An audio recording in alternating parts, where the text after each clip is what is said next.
شروع اللہ کا نام لے کر جو بڑا مہربان نہایت رحم والا ہے۔ جو چیز آسمانوں میں ہے اور جو چیز زمین میں ہے سب اللہ کی تسبیح کرتی ہے، اسی کی سچی بادشاہی ہے اور اسی کی تعریف ہے، اور وہ ہر چیز پر قادر ہے۔ وہی تو ہے جس نے تم کو پیدا کیا، پھر کوئی تم میں کافر ہے اور کوئی مومن، اور جو کچھ تم کرتے ہو اللہ اس کو دیکھتا ہے۔ اسی نے آسمانوں اور زمین کو حکمت سے پیدا کیا، اور اسی نے تمہاری صورتیں بنائیں اور صورتیں بھی اچھی بنائیں، اور اسی کی طرف تمہیں لوٹ کر جانا ہے۔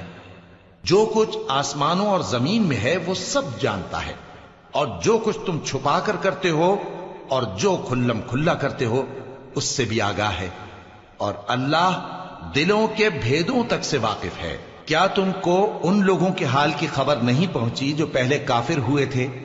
تو انہوں نے اپنی کرتوت کی سزا کا مزہ چکھ لیا، اور ابھی دکھ دینے والا عذاب اور ہونا ہے۔ یہ اس لیے کہ ان کے پاس پیغمبر کھلی نشانیاں لے کر آتے تو وہ کہتے کہ کیا ایک آدمی ہمیں ہدایت کرے گا؟ تو انہوں نے ان کو نہ مانا اور منہ پھیر لیا، اور اللہ بھی بے نیاز ہو گیا، اور اللہ بے نیاز ہے، لائق حمد و ثنا ہے۔ جو لوگ کافر ہیں ان کا اعتقاد ہے کہ وہ دوبارہ ہرگز نہیں اٹھائے جائیں گے۔ کہہ دو کیوں نہیں؟ میرے پروردگار کی قسم تم ضرور اٹھائے جاؤ گے، پھر جو کام تم کرتے رہے ہو وہ تمہیں بتائے جائیں گے، اور یہ بات اللہ کو آسان ہے۔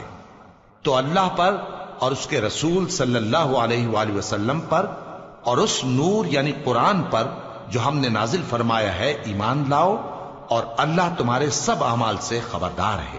جس دن وہ تم کو اکٹھا کرے گا یعنی حشر کے دن، وہ نقصان اٹھانے کا دن ہے، اور جو شخص اللہ پر ایمان لائے اور نیک عمل کرے وہ اس سے اس کی برائیاں دور کر دے گا، اور جنت کے باغوں میں جن کے نیچے نہریں بہ رہی ہیں داخل کرے گا۔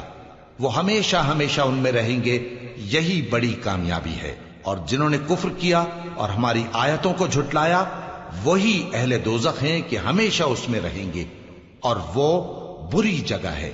کوئی مصیبت نازل نہیں ہوتی مگر اللہ کے حکم سے، اور جو شخص اللہ پر ایمان لاتا ہے وہ اس کے دل کو ہدایت دیتا ہے، اور اللہ ہر چیز سے باخبر ہے۔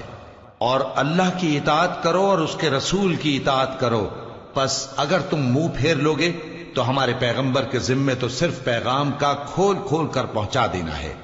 اللہ جو معبود برحق ہے اس کے سوا کوئی عبادت کے لائق نہیں، تو مومنوں کو چاہیے کہ اللہ ہی پر بھروسہ رکھیں۔ مومنوں، تمہاری بیویوں اور اولاد میں سے بعض تمہارے دشمن بھی ہیں، سو ان سے بچتے رہو، اور اگر معاف کر دو اور درگزر کرو اور بخش دو تو اللہ بھی بخشنے والا ہے، مہربان ہے۔ تمہارا مال اور تمہاری اولاد تو آزمائش ہے، اور اللہ کے ہاں بڑا اجر ہے، سو جہاں تک ہو سکے اللہ سے ڈرو اور اس کے احکام کو سنو، اور اس کے فرمانبردار رہو، اور اس کی راہ میں خرچ کرو، یہ تمہارے حق میں بہتر ہے۔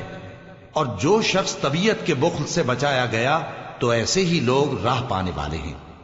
اگر تم اللہ کو نیک نیتی سے قرض دو گے تو وہ تم کو اس کا کئی گنا دے گا، اور تمہارے گناہ بھی معاف کر دے گا، اور اللہ قدر شناس ہے، بردبار ہے، پوشیدہ اور ظاہر کا جاننے والا ہے، غالب ہے، حکمت والا ہے۔